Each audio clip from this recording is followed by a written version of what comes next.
ఏపీలో రాజకీయంగా కీలక పరిణామాలు చోటు చేసుకుంటున్నాయి. ఇప్పటి నుంచే కూటమి వర్సెస్ వైసీపీ 2029 ఎన్నికల లక్ష్యంగా కొత్త వ్యూహాలు సిద్ధం చేస్తున్నాయి. స్థానిక ఎన్నికల వేళ సమీకరణాలు మారుతున్నాయి. కూటమి ఈ ఎన్నికలను ప్రతిష్టాత్మకంగా తీసుకుంది.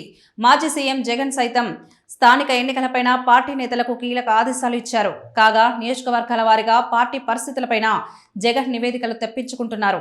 అందులో భాగంగా ప్రధాన నియోజకవర్గంలో పార్టీ తరపున కీలక నిర్ణయం తీసుకున్నారు. ఏపీలో కూటమి ప్రభుత్వం ఏర్పడి 2 ఏళ్లు దాటింది. కానీ రాజకీయం మాత్రం 2029 ఎన్నికలే లక్ష్యంగా నడుస్తోంది. అటు కూటమి ప్రభుత్వంలోని ముఖ్య నేతలు ప్రతి సభలోనూ వైసీపీని టార్గెట్ చేస్తూ విమర్శలు కొనసాగిస్తోంది.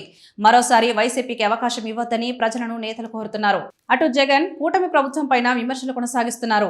ప్రభుత్వం పైన ప్రజల్లో తీవ్ర వ్యతిరేకత ఉందని చెబుతూ వస్తున్నారు.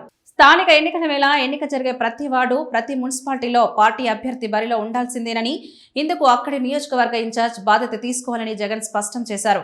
కాగా నియోజకవర్గాల వారీగా సమస్యలు ఉన్న చోట జగన్ ప్రత్యేకంగా ఫోకస్ చేశారు.